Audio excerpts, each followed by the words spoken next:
Lindsay Coward has a master's in public health. Also is a speaker, team development specialist, and founder of Yoga Nut, an Asheville-based worksite wellness company. An entrepreneur and mama of 3. Her time is precious.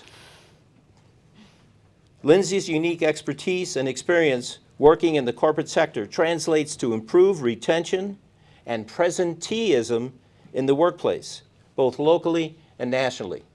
I'd like you to welcome Lindsay Coward. We all know what it feels like to be stressed and what it feels like to be in stress. But what's it like to be on the other side of stress? Raise your hand if you're currently part of a work team or a work department. Some of you, great. And for those of you that aren't currently part of a work team or a work department, I invite you to think of another group that you frequent often. Maybe it's a religious group or a book club, a board, really any group that you are a part of and that you attend on a regular basis. Take a moment to visualize that group. Maybe close your eyes if that helps. What's it feel like to be a part of that group? Maybe notice what role you play in that group. Now let's take this group and invite it to an outdoor luncheon. It's a beautiful day. You're eating delicious food, drinking, having lovely conversations. You look up and you see an enormous black bear moving in the direction of your luncheon. How are you feeling? What's coming up for you? For those of you whose initial response was to scare the bear, get rid of the bear, let's clap. And for those of you whose initial response was to run away, let's get out of here. Let's get to safety. Raise your hand. And for those of you whose initial response was, I don't know what to do, I'm frozen, just stay where you are. Let's come back to the bear, though, and to that luncheon. Someone, maybe it's you, ushers the group inside. The door is closed and locked. You move to the window so that you can watch the bear. And you see it. It comes towards the luncheon table, and then it moves away, out of sight. How do you feel now? Perhaps relieved. Some of us, however, will be stuck in that stress response. You might still feel like, oh my gosh, I got to get that bear out of here. Or, are we safe? And oh my gosh, I'm so thankful that someone brought us inside. A stress response is a normal bodily response. Our body secretes hormones, adrenaline and cortisol. It also diminishes our normal bodily functions, our digestive systems, our reproductive system, our stress response, or our sleep response, and our immune system. But our body doesn't want to stay in that stress response.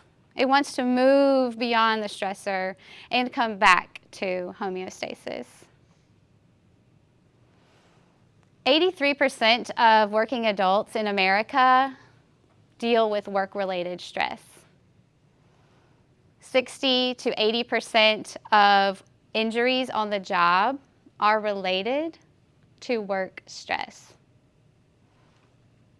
What can be done? When it comes to stress, it's important to recognize when you're in a stress response so that you can also recognize when you're out of a stress response. Things like body work can help train our bodies and remind our bodies what it feels like to be in that parasympathetic nervous system, that rest and digest state, the state of optimal well-being, where those systems of reproduction, of immune, of sleep, of digestion are working optimally. Body work can look like chiropractic care. It can look like acupuncture or massage. Other tools are nature. Going outside, letting the sun shine on your face, listening to the birds, letting water run over your body. Breathing, but not just breathing. Breathing in a self-serving way. Intentionally breathing. Meditating. Moving your body in a way that serves you. These are all tools that you can tap into to help your body shift out of that stress response and back to homeostasis, back to where the parasympathetic nervous system is working optimally. Have you ever walked into a room and you could just feel the energy, the negative energy, the anger, the frustration, right? You know what that feels like. Well, the same is true for peace and for calm. When my oldest son was a toddler, he had trouble sleeping at night. He had trouble falling asleep. It became a source of stress for me and for him. The only way he would fall asleep is if I laid beside him in bed. And even then, it took what felt like forever. I would lay beside him thinking, go to sleep, go to sleep. Why aren't you asleep? If you're a parent, you probably know that feeling of it's been a long day. I need a break. I'm ready to wrap up my day, to decompress, and to prepare for tomorrow. So, one day, I decided to make a change. And I said, son, tonight, I'll tuck you in, and then I'm going to sit on your bed. I'll be wearing headphones, and I'll be meditating. Do you think he liked that idea? No. He grumbled, he groaned, he's like, no, I can't do this. It was change. And so I reminded him that he was safe, that I wasn't going anywhere. And so that night, I tucked him into bed. I sat on the bed. I put on my headphones. I closed my eyes, and I started breathing slowly. I meditated. And when I finished meditating, and I came back to the awareness of the room, I looked over at him to check on him, expecting him to be still tossing and turning and staring at me like he does every night.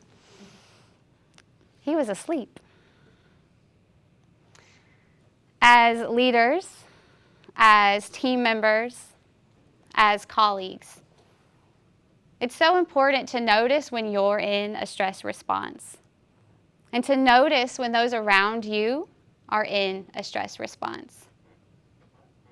When you model that homeostasis as a leader, as a colleague, as a mentor, as a team member, when you show up with your nervous system at ease, it encourages the nervous systems of those around you to also be at ease. My name is Lindsay Coward. I look forward to connecting with you all. If you want more tools for today for stressing less and building that resiliency, check out the resources at the table. Thank you so much.